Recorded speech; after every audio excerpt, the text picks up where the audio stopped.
जय हिंद दोस्तों। हम एक सीरीज़ लेकर आए हैं आप लोगों के सामने के लिए उत्तर प्रदेश पीसीएस स्टूडेंट के लिए। जैसे कि हम 5 साल से यूपीएससी या यूपीपीसीएस का एग्ज़ाम दे रहे हैं, तो हम अपना अनुभव आप लोगों के साथ शेयर करना चाहते हैं। इस सीरीज़ में हम आप लोगों के लिए जाग्राफी के लिए स्टडी मटेरियल लेके आए हैं। जैसे कि जाग्राफी एक ऐसा सब्जेक्ट है कि बहुत लोग पूछते रहते हैं कि हिंदी मीडियम के लिए जाग्राफी मतलब कहाँ से पढ़ें, भूगोल हम कहाँ से पढ़ें हिंदी मीडियम के लिए। तो हम आप लोगों के सामने एक बहुत ही बेहतरीन रणनीति लेके आए कि हम कहाँ से पढ़ते हैं, वही हम आप लोगों को बताएंगे। अगर आप लोग वहाँ से पढ़ लेते हैं तो यूपीएससी हो या यूपीपीसीएस हो, समझ लीजिए जाग्राफी आप लोग का बहुत बेहतर स्कोर करेंगे, बहुत ही बेहतर स्कोर करेंगे। जैसे जाग्राफी के लिए हिंदी मीडियम में यूपीएससी के लिए एनसीईआरटी समझ लीजिए एकदम पर्याप्त माना जाता है, लेकिन कुछ लोग बुक भी पढ़ते हैं। तो यूपीएससी में जो लोग बुक पढ़ते हैं उसके लिए तो मान लीजिए माजिद हुसैन पढ़ते हैं, जीसी लियोन पढ़ते हैं। तो लेकिन हम यूपीपीसीएस के लिए यहाँ डिस्कशन करेंगे कि जैसे यूपीपीसीएस के लिए भूगोल के लिए सबसे बेहतरीन बुक क्या हो सकता है। तो उसके लिए हम आप लोगों को बताएंगे कि सबसे बेहतरीन बुक क्या हो सकता है। जैसे देखिए आप लोग सबसे पहले स्टार्ट करिए जाग्राफी के लिए, भूगोल के लिए एनसीईआरटी स्टार्ट करिए। अगर आप लोग एनसीईआरटी पढ़ ले रहे हैं तो समझ लीजिए आपका 70 से 75% भूगोल उसी में से आएगा। अगर आप लोग एनसीईआरटी पढ़ लें, जैसे टोटल एनसीईआरटी क्लास 6 से लेकर 12 तक ले, टोटल देखिए ये हमारे पास 9 एनसीईआरटी है, टोटल 9 एनसीईआरटी है जिसको हम पढ़ते हैं। और आप लोग को भी यही बताएंगे कि आप लोग पहले एनसीईआरटी पढ़िए। इसमें से जैसे हम लोग को दिखा देना चाहते हैं, जैसे देखिए एक क्लास 6 के लिए है पृथ्वी हमारा आवास, ये क्लास 6 के लिए जो आप लोगों को इसे पढ़ना ही पढ़ना है। ये क्लास 6 के लिए एनसीईआरटी है, ये नहीं कि 6 के लिए तो हम लोग इसको इग्नोर कर दें। अगर आप लोगों का बेसिक क्लियर है तो चाहे तो आप लोग इग्नोर कर सकते हैं इसको, लेकिन पहले आप लोगों को क्लास 6 का एनसीईआरटी ये है जिसे आप लोगों को पढ़ना होगा। ठीक, क्लास 6 हो गया। अब ये देखिए ये क्लास 7 में एक एनसीईआरटी आती है हमारा पर्यावरण, सामाजिक विज्ञान हमारा पर्यावरण। ठीक, एक ये एनसीईआरटी आप लोग को पढ़नी पड़ेगी। टोटल 9 एनसीईआरटी है भूगोल के लिए क्लास 6 से लेकर 12 तक ले, जो आप लोग को पढ़ना अनिवार्य है। इसके बिना समझ लीजिए कोई काम हो ही नहीं सकता। उसके बाद आप लोग स्टैंडर्ड बुक पे जाइएगा कि कौन सा बुक पढ़ें, माजिद हुसैन पढ़े, डिस्ट्रिक्ट की बुक पढ़ें जो इस समय बहुत फेमस चल रहा है यूपीपीसीएस के लिए, कि परीक्षावाड़ी पढ़ें, कि महेश कुमार वर्णवार पढ़ें। पहले एनसीईआरटी पढ़ लीजिए, फिर उसके बाद आप लोग जाइएगा कि हमें क्या पढ़ना है क्या नहीं पढ़ना है। तो हम पर्याप्त आप लोगों को स्टडी मटेरियल बता रहे हैं जाग्राफी के लिए। समझ लीजिए अगर आप लोग उसे फॉलो कर रहे हैं तो समझ लिए जाग्राफी का टेंशन खत्म होने वाला है यूपीपीसीएस के लिए, क्योंकि हम 5 साल से निरंतर पढ़ रहे हैं, यूपीएससी यूपीपीसीएस का एग्ज़ाम दे रहे हैं। तो हमको पता है कि मतलब कौन सा बेहतरीन रणनीति होना चाहिए भूगोल के लिए। तो ये दूसरी एनसीईआरटी है क्लास 7 के लिए। ठीक, टोटल 9 एनसीईआरटी है। ये है क्लास 8 के लिए।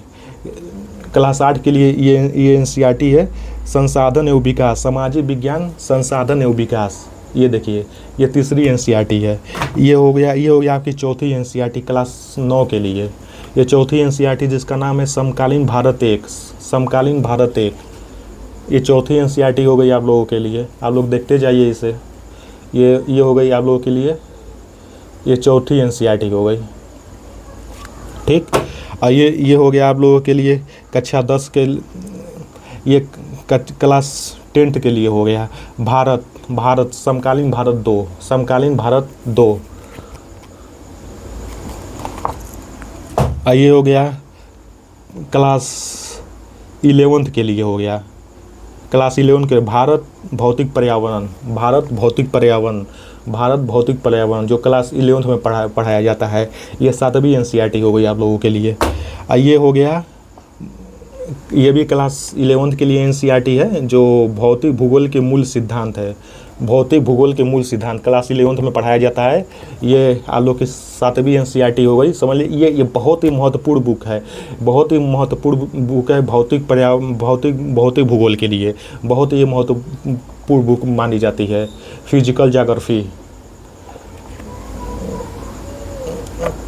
और आप लोगों का ये हो गया क्लास 12 में जो पढ़ाया जाता है भारत, लोक और अर्थव्यवस्था। ये 8वीं एनसीईआरटी हो गई, भारत, लोक और अर्थव्यवस्था ज्योग्राफी के लिए।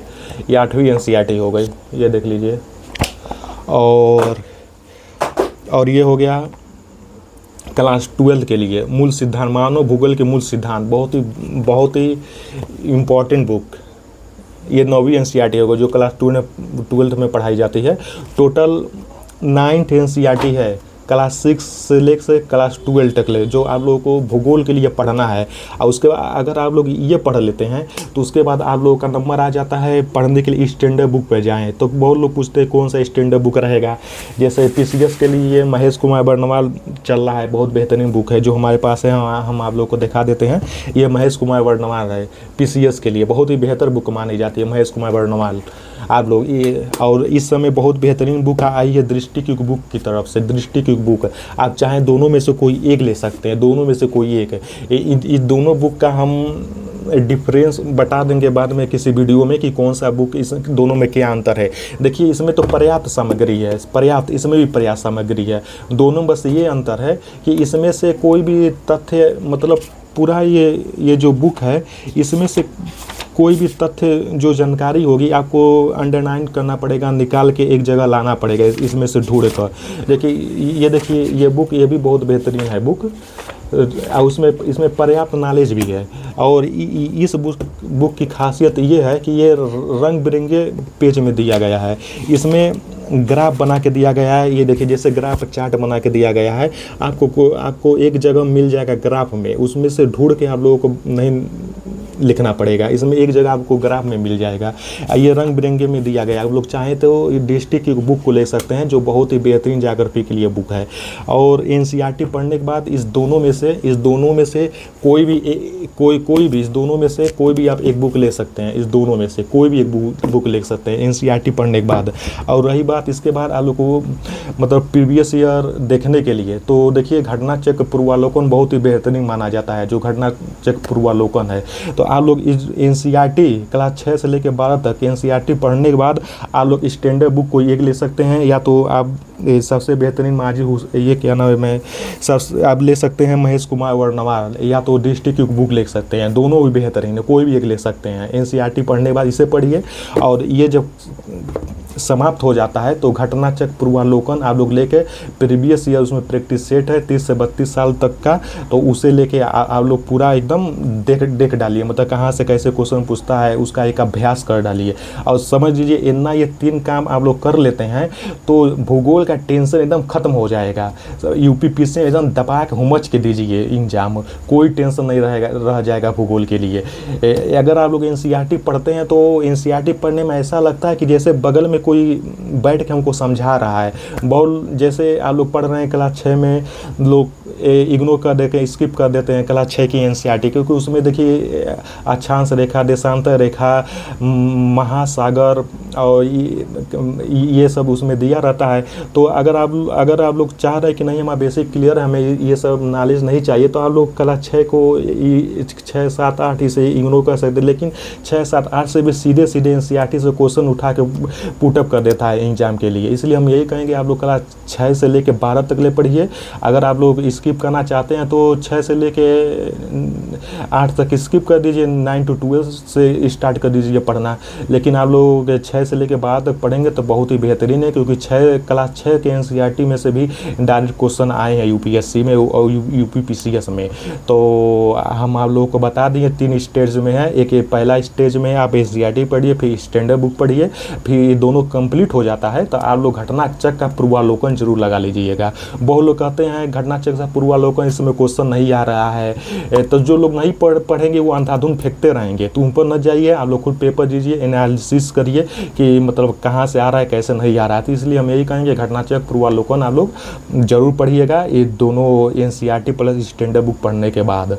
और भी कोई नॉलेज चाहिए तो आप सब्जेक्ट से रिलेटिव तो आप लोग हमें कमेंट जरूर करिएगा कमेंट बॉक्स में।